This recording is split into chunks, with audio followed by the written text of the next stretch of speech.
Құрметті көрермен, біздің мақсат ана тілімізде пайдалы әрі сапалы контент ұсыну. Арнаға тіркеліп кетіңіз. Мен білетін ең кедей адам ақшасынан басқа еш нәрсесі жоқ адам. Ешқашан жақындарыңызға қарыз бермеңіз, себебі ақшаңызды да жақыныңызды да жоғалтып алуыңыз мүмкін.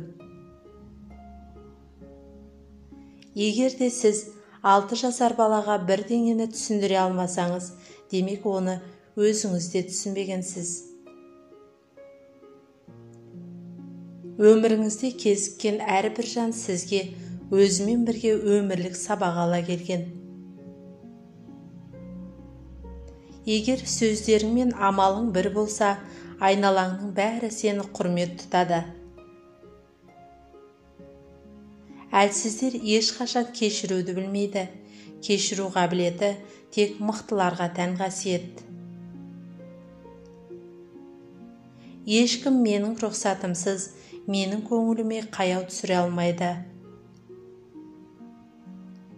Адамзатқа деген сенімді жоғалтпау керек. Адамзат мұхитқа ұқсайды. Мұхиттың бірнеше тамшылары кір болғанымен, бүтін мұхиттың ластануы мүмкін емес. Өзіңді табудың ең жақсы тәсілі бұл өзіңді өзгелер үшін қызмет етуге бағыштау. Келешегің бүгінгі амалдарыңа байланысты. Адам өз пікірінің көрінісі. Кісі нені ойласа, соған айналады. Әр күні ұйқыға жатар алдында мен өлемін. Ертеңіне қайта оянғанда қайта туғандай боламын. Ақиқат ешқашан әділетке қарсы шықпайды.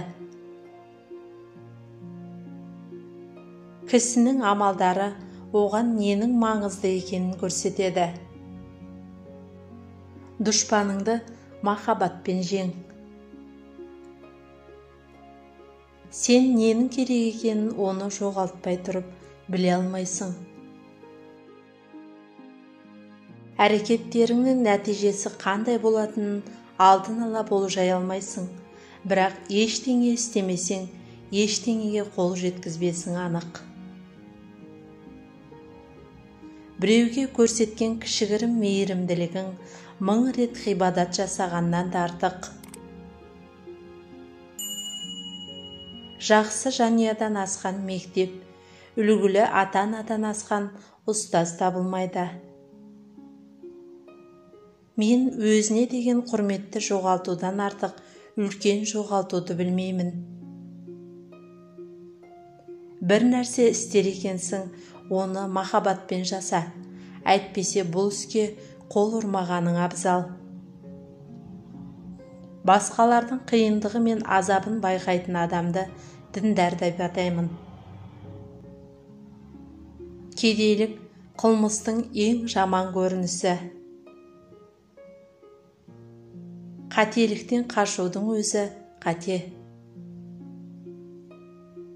Саф жүрек нағыз сұлулық. Егер қорқыныштан бас тартсаң, сені ешкім қорқыта алмайды.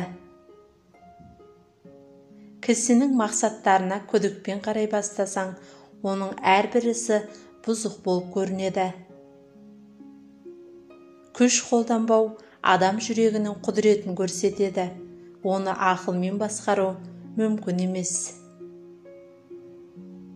Нағыз әдеп көпшіліктің соңынан еру емес, бәлкім өзің үшін дұрыс деп тапқан жолды тауып, ешқандай қорқынышсыз сол жолмен жүріп өту.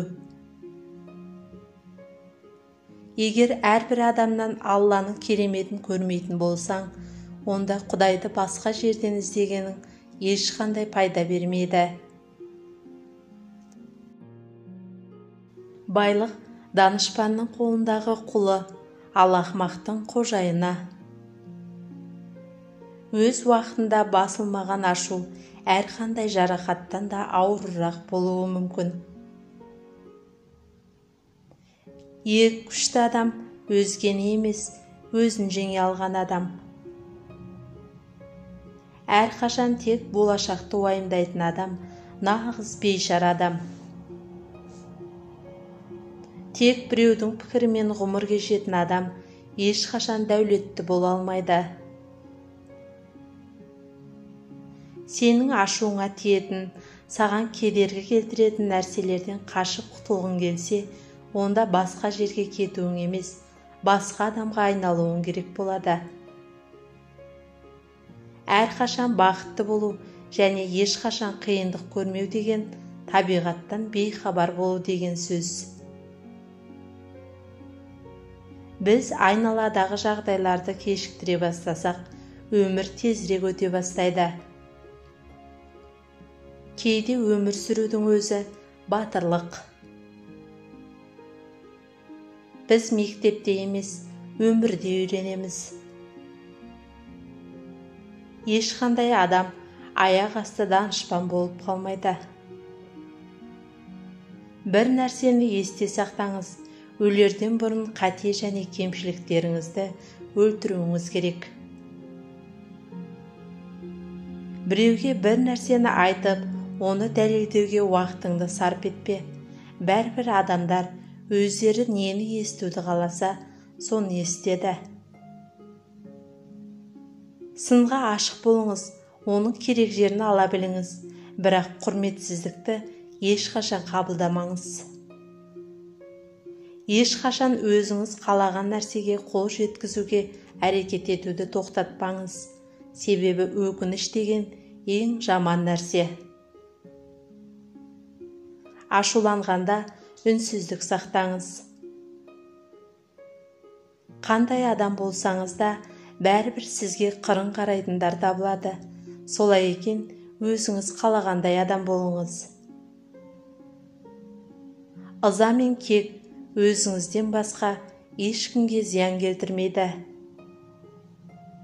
Адамдар өзгереді, махаббат сізге азап береді, достарыңыз сізді тастап кетеді.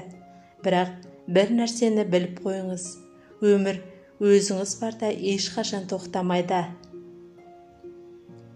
Жоқ деп айтуды және ол үшін өзіңізді ақтамауды үйреніңіз. Жақсы адам болыңыз, бірақ оныңызды өзгелерге дәлелдеймін деп уақытыңызды кетірмеңіз. Сізге сенгендерін қаласаңыз, шынайы болыңыз.